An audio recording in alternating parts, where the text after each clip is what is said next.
I own lots of ocarinas. At least 40, maybe close to 50 ocarinas. We went through my inventory in 2021, but how do these ocarinas fare against each other? How do they stack up? What's my favorite ocarina? What are the ocarinas that I despise? Because there are a few of those in my collection. Let's make a tier list of my ocarinas. If you haven't already, remember to leave a like, comment, and subscribe if you're watching this on YouTube. But this was made originally on twitch.tv. Let's get down to business. So we're just gonna go through the list, left to right, row to row. I'm going to tell you what ocarina it is and how I rank it. So first off, right here, I have a 12-hole 3D printed Alto C ocarina. It was surprisingly good. I reviewed it in my video about 3D printed ocarinas and whether they're any good. Actually, all 5 of these ocarinas I have in that review right there. Objectively, it's only a decent ocarina, but the fact that it's 3D printed, that's still really sick. But because like objectively, it's not an amazing ocarina, it's good enough to like, oh, it's in tune and it works, but it's not like a superb ocarina. So we're gonna rank it decent. This pendant right here, it was decent, but the breath pressure curve was quite, it needed some work. So unfortunately, I'm gonna put that on bad. Same with this 12-hole Soprano C 3D printed. I believe the designer of this 3D Soprano C contacted me via the comment section on that video and appreciated the feedback, and also gave some pointers to my friend Big Rig, who did the 3D printing, and said like, okay, yeah, this needs a very particular methodology to be made, a very particular type of 3D printing goo. I don't know the technical term, so that would explain why it wasn't great. So this goes in really hard to tell because I don't think I was able to give this particular design a fair shake. Next up, you see these two right here? These are based off of Songbird Ocarina's famous Nintendo Power 6-hole ocarina. Like if you had Nintendo Power growing up, you probably saw Songbird Ocarina advertising their 6-hole Ocarina of Time inspired ocarina. So these are both based off of that design. One of these is a duplicate, so I'll just pop that in there, but it was decent. I mean, it played decently well, so it's gonna go in the decent category. Next, we're getting to the good stuff. We're past the 3D printed chapter. This looks like I'm really hateful towards ocarinas when all I have is decent, bad, hard to tell, and not available. Oh my god. But that's because all 5 of those are 3D printed. Next up, we have the cadre of ocarinas made by Carl Ahrens. So we have the Coda Everyday Carry Flute, as well as 3 different types of mountain ocarinas. So first off, we do have a duplicate of mountain ocarinas, so we're just gonna put that there. We have 2 Soprano G mountain ocarinas, one of the old design, one of the new design, the only difference being the color and the chord. I would say that the Coda Everyday Carry Flute, it is fantastic, but it's really unnatural to learn if you're like a regular ocarina player. Like if you're typically playing like a 12-hole Alto C, like the Bravura or the Knight by Noble, or like most Ocarina of Time replicas like the Spencer or the Songbird, it's not gonna feel natural. Even then, as a double ocarina, it has a completely unique system. And that's not good or bad, it's just different. So it is a really cool instrument. I cannot call it one of my favorites. I really love the concept, but I just personally, it's not one of my favorite ones to use. Though if I actually carried the Coda Everyday Carry Flute around every single day, as the name would suggest, it probably would be one of my favorites. But that said, I do think it is objectively a fantastic ocarina because it's so well made. It does exactly what it set out to do perfectly, and that it's a nearly indestructible ocarina that you can take with you wherever you go, and it has more than enough range to play most songs that you would possibly want to play on an ocarina. So it does what it sets out to do perfectly, so I'm gonna give it a fantastic. Our first fantastic of the day! Yeah! Oh god, we got a lot more to go through. So in total, there are 47 ocarinas on this list, but I do have 4 more ocarinas in transit. I will have 51 ocarinas soon. So in a lot of my videos, I say I have over 50 ocarinas, and that's what I thought. I thought I had greater than 50 ocarinas, but as it turns out, as of right now, I only have 47. So that makes me a liar, a cheat, and a scoundrel. So this is my YouTuber apology, my real YouTube apology for real lies that I've told, though I didn't necessarily know that they were lies because I thought that they were true. let it be known that I'm admitting to my faults, that I lied when I said I had over 50 ocarinas. However, I will have 50 ocarinas in like 3 or 4 days, so who's the liar really? There are 50 ocarinas that are to my name, but 4 of them have not arrived yet. So actually, I'm not a liar anymore. I'm a big truther. Uncancel me, everyone. Next up, we have the Mountain Ocarina, the Alto C. I like this ocarina a lot, but I just don't think it's nearly as good as the Soprano G or the Coda Everyday Carry Flute. So I'm gonna rank it good.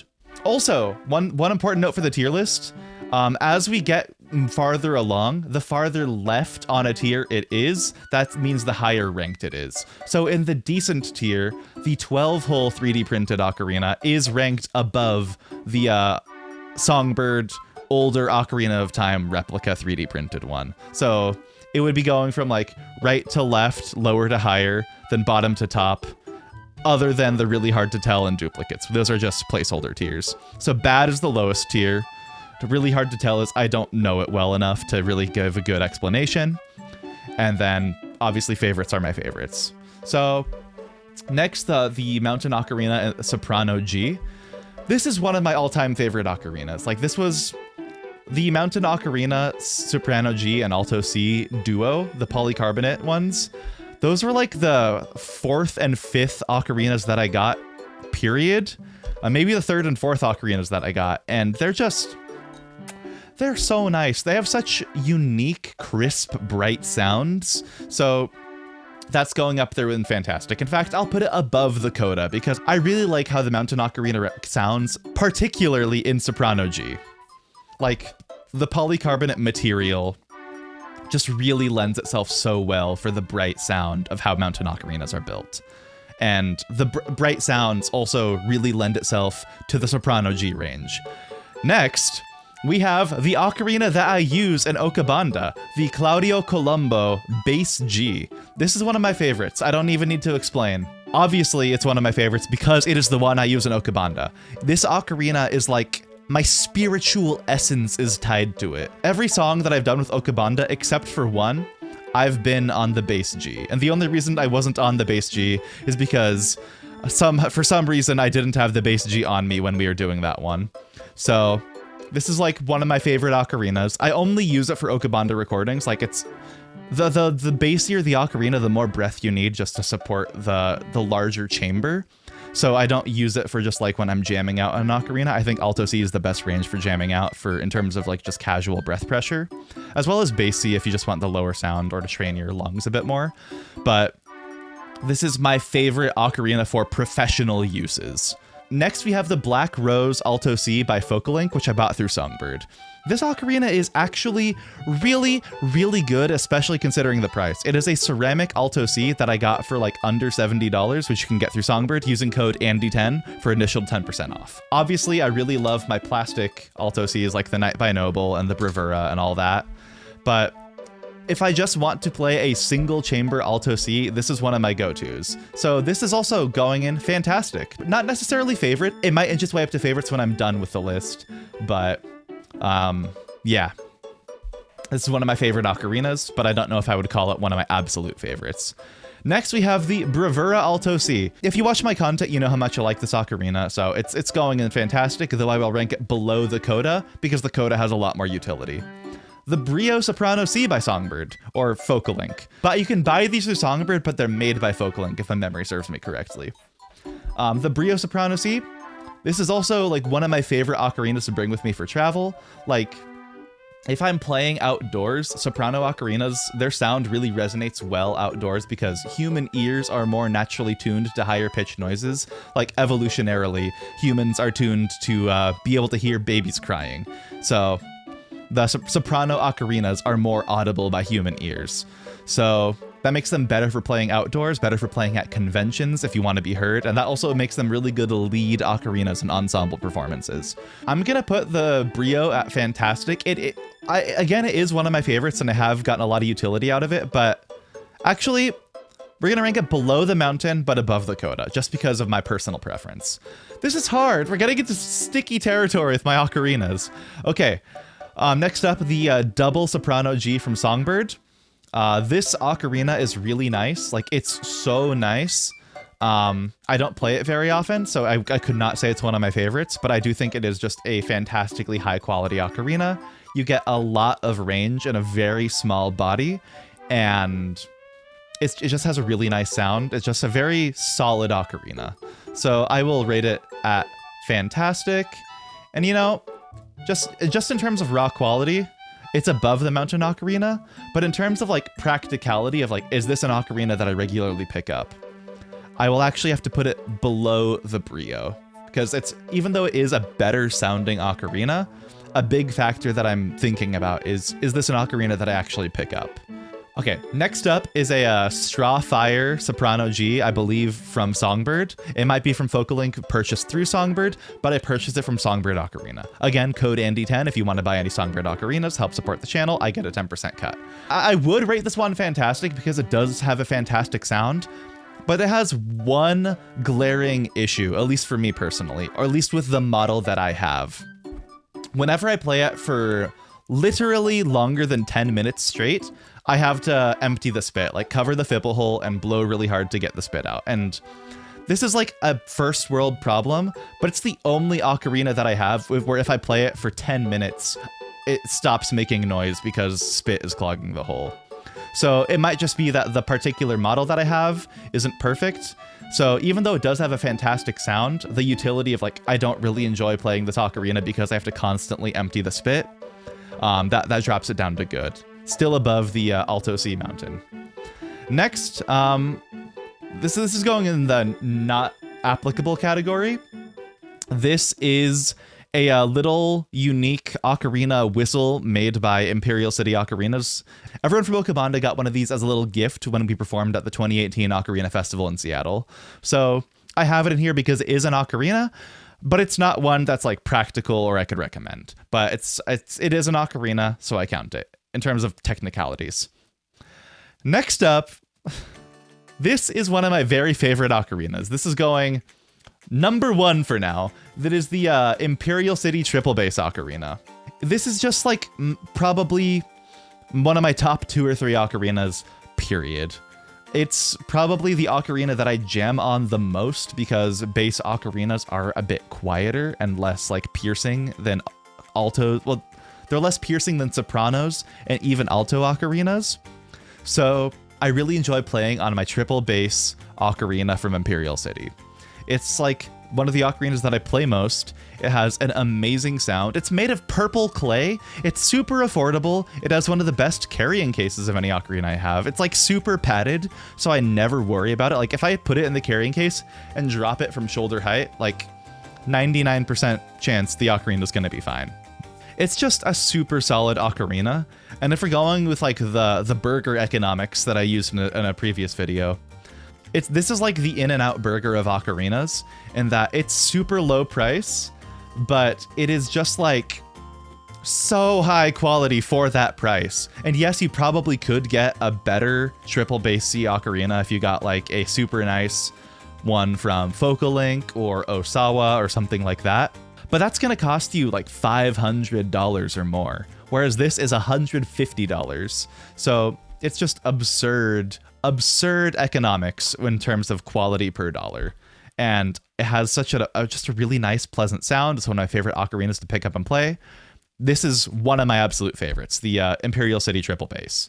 Yeah, that's what you really like about your hind bass. It's so pleasant on the ear and don't feel like you're bugging people. Yeah, that's such a big perk with bass ocarinas because like you can just play them, and because bass notes just are quieter, at least how human ears perceive them, or at least how they resonate in the typical air or space, they're just so nice to pick up, play, and jam on.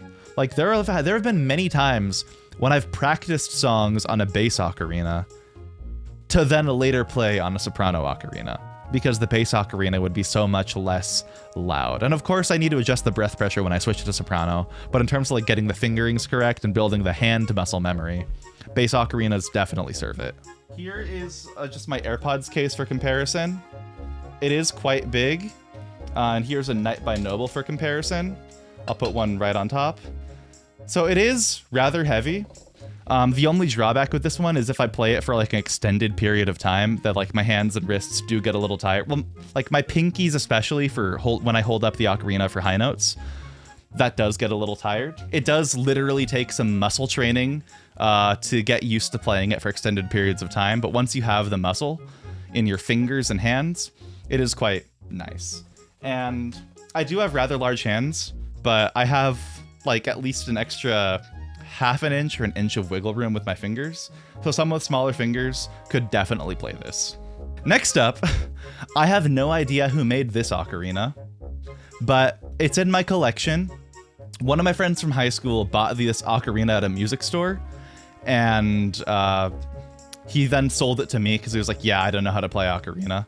So it's an Italian style 10-hole. So Italian ocarinas have a different fingering in that you lift up the pinky before your thumbs, something like that. I don't know the exact difference because most of my ocarinas use Asian fingering patterns. I'm going to rank this one really hard to tell because I just haven't been able to give this ocarina a fair shake. Because A, I'm not very comfortable with Italian fingering pattern. B, this ocarina, every time I try it, like it sounds better than the last time I played it. Like the first time I picked it up, I used way too much breath. I've learned a lot less breath is a bit better with this one. I just think this one's too hard to tell or rank. It looks very Italian in like its shape, the color of the clay, all of that. But if you tried to ask me who made it, no idea. I believe Columba uses the Italian fingering chart, but my base G, it's only an 8-hole, so it has quite limited range, but it also gives the fewer holes gives it a clearer sound. I believe it is Italian fingering, but in terms of which holes are available, it doesn't actually matter whether or not it's Italian fingering because there's no pinky hole on the left hand and there's no right thumb hole. So it's just right hand up, left hand up, pinky, and it's just an octave plus 1. Or so it's G to G and then the A above the G. Next up is the Korean Knight by Noble. This one's just really solid. I do prefer the Japanese Knight by Noble. The difference between the Korean and the Japanese one is that if you look here, this is the Japanese one, you see how there's a sub-hole here and a sub-hole here? That's split sub-holes.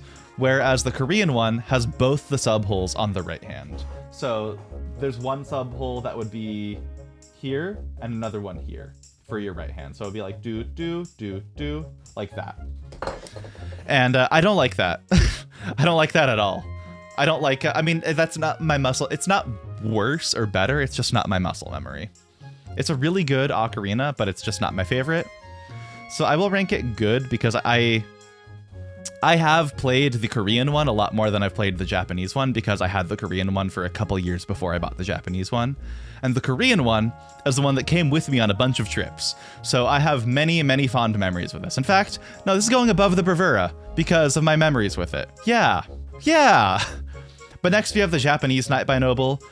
This is probably my favorite plastic ocarina. The only issue being that I don't like the breath pressure for the high notes. So I will just rank this next to the other one, just one step higher, because I think they're both very similar instruments in terms of sound and playing. I prefer split subholes over same hand subholes. Next, we have a novelty ocarina that I bought in Okinawa. It is 11 holes.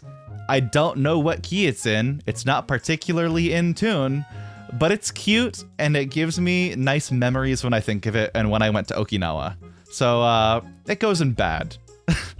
Because it's just not in tune. We have even more novelty ocarinas here. So this one was also a gift, I think, from an ex-girlfriend in high school. And it is a Peruvian-style pendant ocarina, but it's not tuned at all. It's either 4 or 6 holes, and all the holes are the same size. And like it doesn't even make sound. So also bad. This is by far my worst ocarina that I own. Yeah, the Knight by Noble, Champion Urbosa. The Knight by Noble, I think, is the very best ocarina to learn on, tied with other reliable plastic ocarinas. So I'd say the Bravura and the Knight by Noble, they're equally good to learn on, but the Knight by Noble is just like a little bit smaller, so it's just easier to pocket and play whenever you want. That's my only preference with it. But next up, this one right here. I think it's an Oberon Gosling, but I have no idea how it entered my possession. Okay, that is an STL E soprano. Thank you. I knew it was the soprano E, but it has the exact same shape as an Oberon Gosling, so I was confused. I don't even remember when I got it. It's good. There's nothing wrong with it.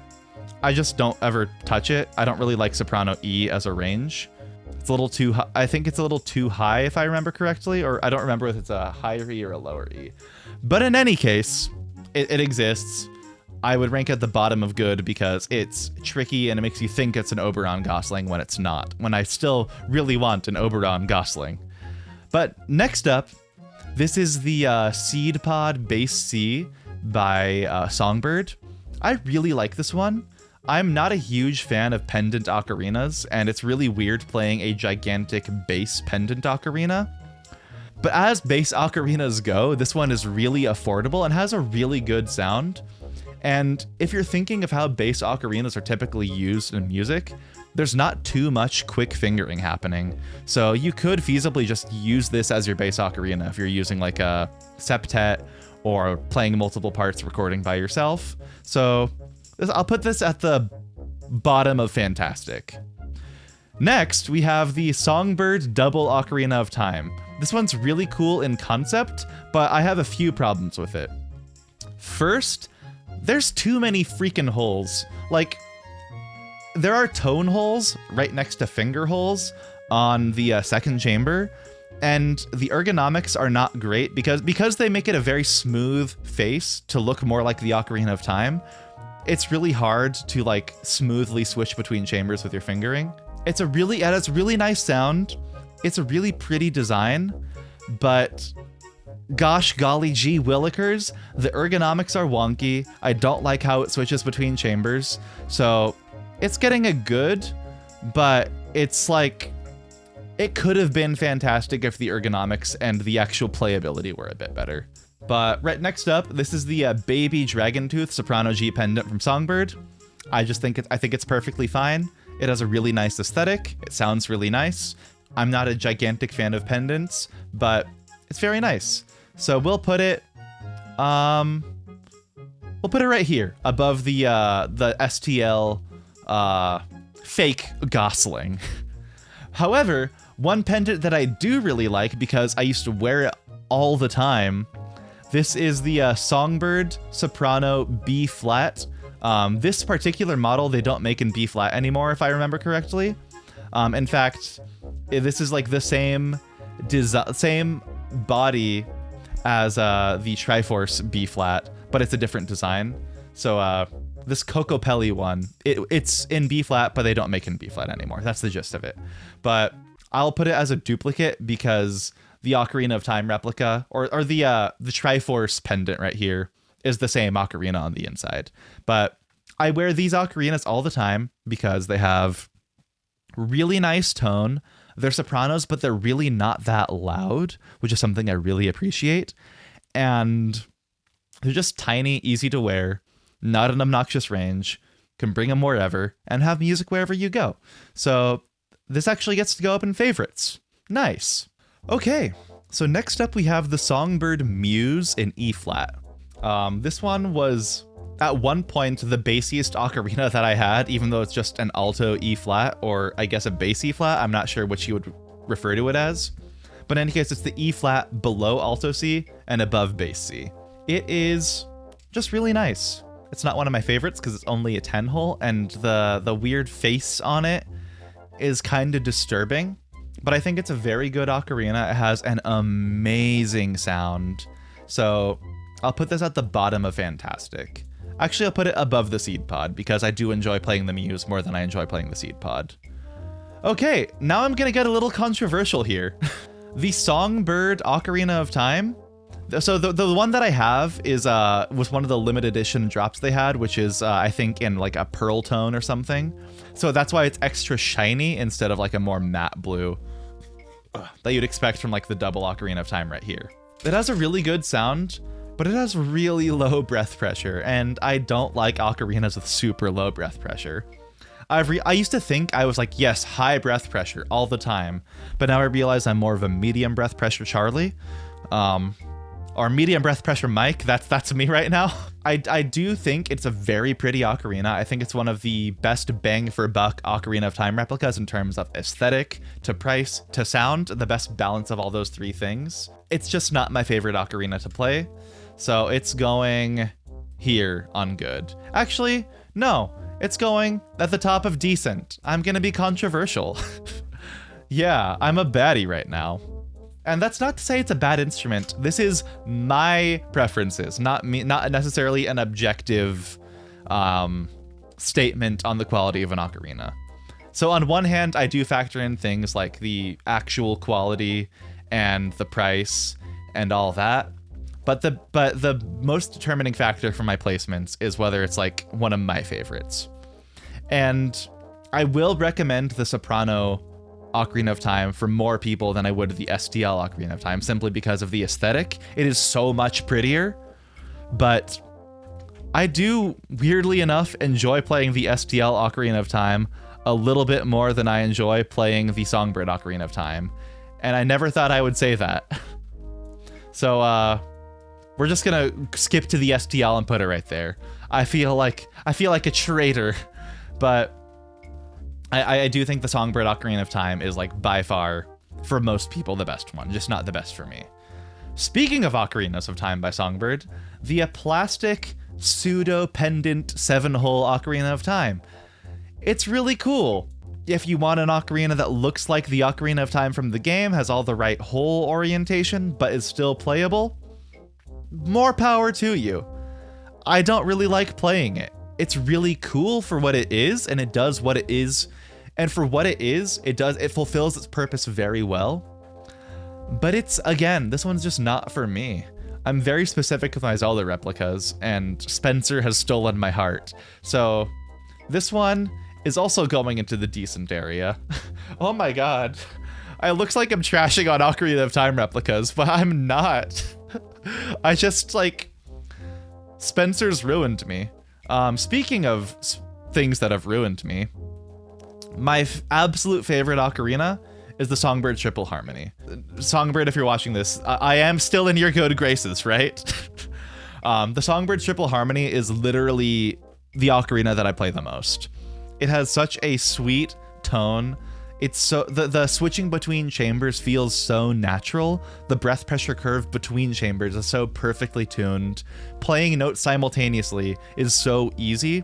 Just everything about the ocarina just feels like it was designed specifically to work for me and how my brain works and the type of music I enjoy playing. So the Songbird Triple Harmony, it's by far my favorite ocarina. Like, it's not even close. So it's going up there. Similarly going up there, the Spencer Ocarina of Time. I really like the sound of Spencer's ocarinas, and I do think it's very unfortunate that, like, you can't order his ocarinas right now unless something has changed. But I really, really like the Spencer Ocarina of Time. It is just chef's kiss, the definitive Ocarina of Time replica. So is there a wishlist ocarina that I think could usurp the Songbird Triple Harmony as my favorite? Yes, probably an Osawa Triple Alto C. But an Osawa Triple Alto C is like almost $800, so that's not entering my collection anytime soon. Once I make more money from YouTube, I could comp it as a business expense, but we're not at that point yet. Full transparent, I made a video about how much I made on YouTube, so I feel comfortable talking about it, but in total, all of my YouTube-related income in 2022 was about $1,000. That's nowhere near like a survivable income. So once I am making more money off YouTube, I'll probably get an Osawa. But yeah, I have a video specifically about 7 reasons why you should get an ocarina, and one reason is the ocarinas are a lot cheaper than other instruments. Like a top-tier violin will range from $10,000 to $50,000, with the very best being well over $100,000, whereas the top-tier ocarinas hardly ever more than $1,000, maybe $2,000 or $3,000 if you're getting like a one-of-a-kind bass ocarina or something. But the very best ocarinas, compared to the very best violins, dirt cheap. But $800 is still $800, and I don't really want to spend $800 on a new ocarina right now. Another ocarina that I really enjoy, I wouldn't say this is one of my favorites, but it's probably one of my absolute top quality ocarinas. It's Spencer's Virtuoso Double Alto C. So what makes the Virtuoso Double Alto C unique is that the first chamber is a 12-hole ocarina. Like, there's 2 thumb holes. It has the full range of like up to the high F, but then the second chamber is still just a regular second chamber for a double ocarina. So you could play the full range of the first chamber going up to the high F, and then it'll go back down to the E in the second chamber. And I just think that's so cool. It wrestles my jimmies in the exact same way that the Songbird triple harmony wrestles my jimmies. I love overlapping notes in multi-chamber ocarinas. But next up, this is the Echo Soprano C from STL. It's pretty good. I hardly ever play it. It's my only ceramic soprano C, so it does have a little special place in my heart. And it is quite good, given, like, it is only, I think, 40 or 50 bucks. So we're putting you high up and good. Yeah, I think that's a good place. Next, this one I haven't played in a while, but this is the STL will call it the Labyrinth Tenergy, but if you know better, it is a Labyrinth Alto G. This is the G between Alto C and Bass C, so it is an Alto G. STL, I don't like their nomenclature. Watch David Ramos's video on why tenor ocarinas don't exist if you want a better takedown of that nomenclature. But this ocarina is really good. So I will say the finger holes are not particularly well sanded, so like they feel a little sharp as you're playing your ocarina. I'm not a huge fan of that, but like you're not gonna cut yourself. It's just a little uncomfortable. But otherwise, it has a solid sound. The high notes are full-bodied, no airiness. There's nothing wrong with the ocarina, so it's gonna go in good right there. I will rank the Soprano G by Songbird that gets clogged up by spit higher, because I'd rather clear out spit than have uncomfortable fingers. So next up, another moderately controversial opinion. This is the STL Max Range Double Alto C, which they'll call Tenor C. This used to be my very favorite ocarina, and then I got the Songbird Triple Harmony, and I saw the light. So this ocarina will always have a special place in my heart, but it's going at the top of good, because like almost all the ocarinas in Fantastic, other than the plastic ones, have a better tone than it. And all the other multi-chamber ocarinas that I have, other than the double Ocarina of Time, which has just the only issue of weird ergonomics, are easier to play than it. So there's nothing wrong with it. I prefer the other ocarinas that I've added to my collection since then, because just about everything here above it, I bought after I had the Max Range double Alto C. Next up, we have the Max Range Pendant Ocarina from STL. There's nothing wrong with this ocarina. It's a little airy on its highest notes, but it's a really impressive feat of engineering, I think, by Oca Revolution. I think he was the designer. And yeah, it's nothing wrong with it, but it's just not one of my favorites. So I'm gonna rank it right here. It's a really cool pendant ocarina. It's actually the first pendant ocarina that I ever got, so it's a little special in my heart for that. And so it's how I learned how to play pendants. It defeats the purpose of being a pendant because it's not small. It's not like a very portable pendant. I really like how my favorite pendants, like the Triforce Soprano B flat, it's one of my favorites because it's small and I can wear it. This is smaller than the equivalent Alto C and has the range of an Alto C, but the fingerings for the high notes are a little wonky, and it's a little big for a pendant Alto C. So if I want a full range Alto C, I'd rather just play a 12-hole Alto C. That's my main thoughts about that one. Okay, next up we have the most controversial ocarina in existence. The plastic triple ocarina from STL. It's decent. I'm gonna put it above the 7-hole Ocarina of Time, but below the ceramic Ocarina of Time. The high notes on the first chamber of this ocarina are atrocious and airy, but it's in tune, it works, and it's a plastic triple ocarina. You can't really ask for too much when it's a $70 plastic triple ocarina. Like, there's gonna be corners cut, potential flaws. For the purpose that it serves as like an affordable entry point to discover whether or not you enjoy multi-chamber ocarinas, fantastic. Would I perform with it? Probably not. I do know people who do use this ocarina as like a performance instrument, and I'm amazed by their skills at somehow circumventing the breath issues or the airiness issues, but it's just not very good. But that said, it's a really cool little plastic instrument. It's smaller than most triple ocarinas, and it's plastic. And if you like plastic ocarinas for their durability and the less risk involved because you're not going to break it because it's durable, go for it. It's a very specific type of person I'd recommend it for, and I would not recommend it for everybody. Okay, as it stands right now, these are all the ocarinas that I own that are reasonable. The following 7 are the ones that I reviewed in my Never Buy These Ocarinas video. So they're all more or less crappy Amazon ocarinas. So first off, we have the Joy of Wood Thrush by AWEF.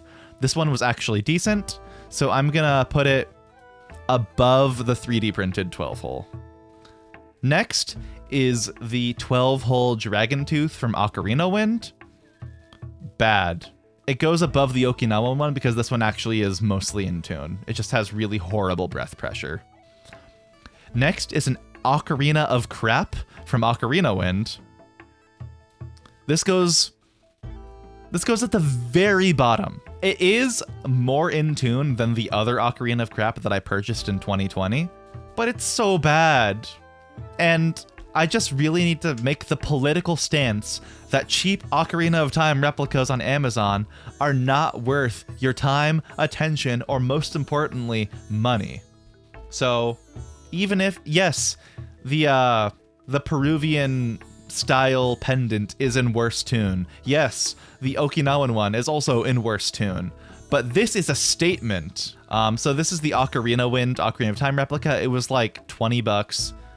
Don't get it. I would never, I mean, the cheapest Ocarina of Time replica that I would trust is the one from SDL, because that can be as low as $50 if it's on sale.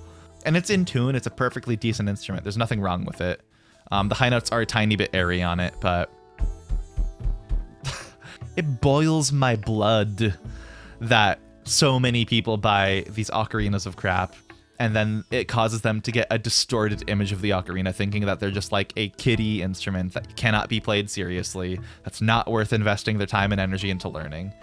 And the only good result is, as Champion Urbosa said, they got an Ocarina of Time replica for Christmas and inspired them to buy a Knight by Noble. So, like, the only good use for ocarinas of crap is to inspire people to buy better ocarinas. But you could just start with a better ocarina. And you cannot blame, like, family members who buy them as gifts, because, like, they don't know better. And it's the thought that counts. And obviously, if this is rated 5 stars on Amazon, because the reviews were probably inflated by employees or something, or bots or something, of course it's going to look like a reasonable purchase. Like, oh, a ceramic Ocarina of Time replica that's 5 stars on Amazon for 20 bucks? Of course I'm going to buy that. But it's just, it turned so many people off from playing the ocarina, and I wish these companies would do better. That's all. On a happier note, the plastic Ocarina of Time replica from Ocarina Wind, that one's pretty decent. This is actually the most in tune of the Ocarina Wind instruments that I reviewed. So that's a little alarming, but plastic ocarinas have less standard deviation than ceramic ocarinas, so it makes sense. Next is the Strawfire Alto C from Ocarina Wind. Off the top of bad, it was better than the Dragon Tooth, but I will say that even the 3D printed one was better. Next is a plastic 12-hole from Woody. This one was also not very good. I will rate it above the Okinawan instrument, because this one is vaguely in the tune of Alto C, but it's really airy, really bad tone, and not all of the notes work. It's just more in tune than the Okinawan one. And then next, the only one of those cheap Amazon ocarinas that I actually got a good result out of, the 12-hole porcelain style Alto C by Zragek. That said, somebody commented that they got the exact same one and it was horribly out of tune. So I can't recommend this one either. So I'm going to have to place it below the plastic one, but above the rest of all the ones that I rated to be bad or 3D printed. So that's draft 1 of my Ocarina tier list. Next up, we got to go back through it and make sure I have everything in my proper order. So starting from the bottom are duplicates and hard to tells. We're not going to bother with those. The bads. Okay, very safely I can say the Ocarina of Crap should be the lowest. The no tuning Peruvian pendant, also good. Okay, I'm happy with the bad tier. I don't think I need to reorder that at all.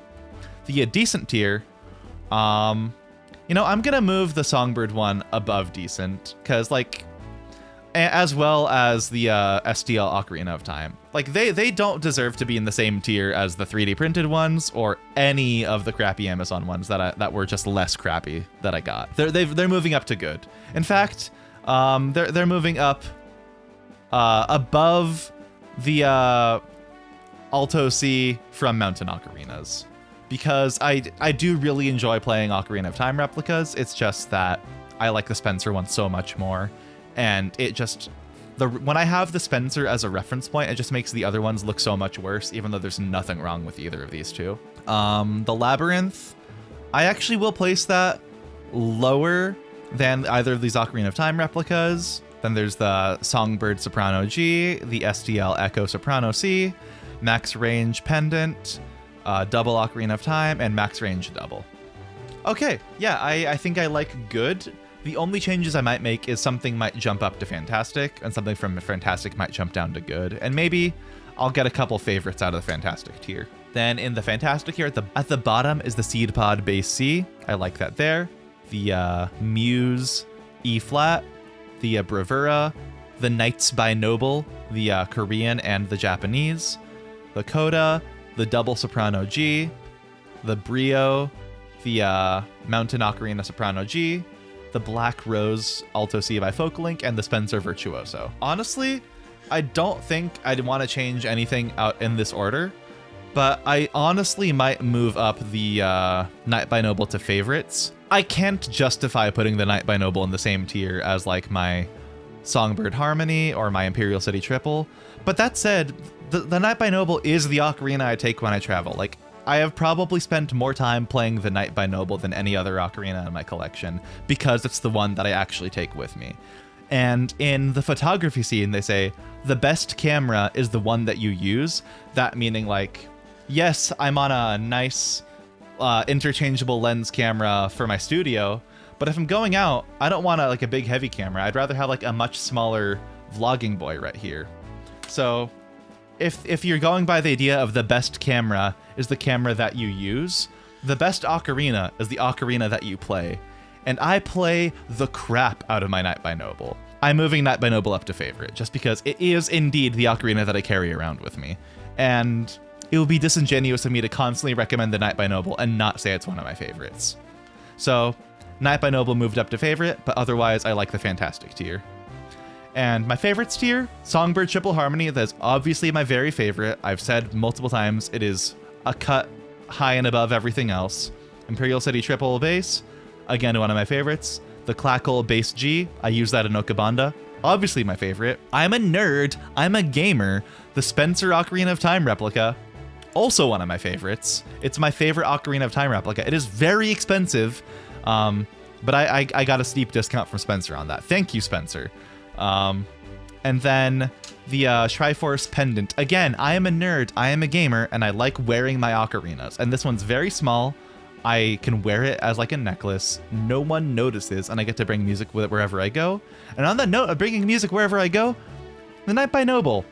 I bring it basically wherever I go. If I travel, it comes with me. So, yeah, it deserves to be in the favorite tier.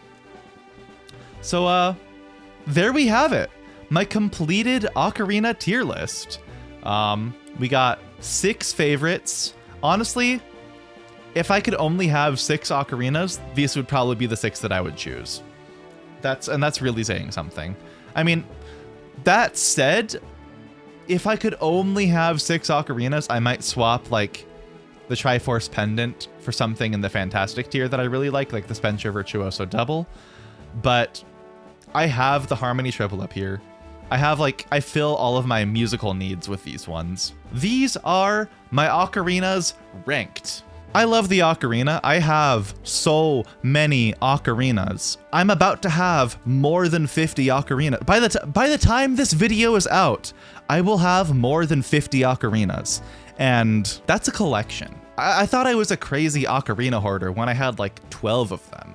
Now I'm close to 50 of them. I am a crazy ocarina hoarder, and I embrace that. But yeah, this has been my ocarina tier list. If you want to learn more about ocarinas you should avoid, probably the ones at the very bottom of the tier list, you should probably watch my video on never buying these ocarinas. It's a video about ocarinas on Amazon, which have amazing reviews, but they don't deserve those good reviews. I go through those one by one, and for a lot of the ocarinas on this list, I've done reviews. So if you're watching on YouTube, click right there to find an ocarina video. I don't know which one you'll get, but there'll be an ocarina video right there. Otherwise, leave a like, subscribe for more, comment if you disagree with any of my opinions on this tier list, watch that surprise ocarina video next, and I'll see you next time.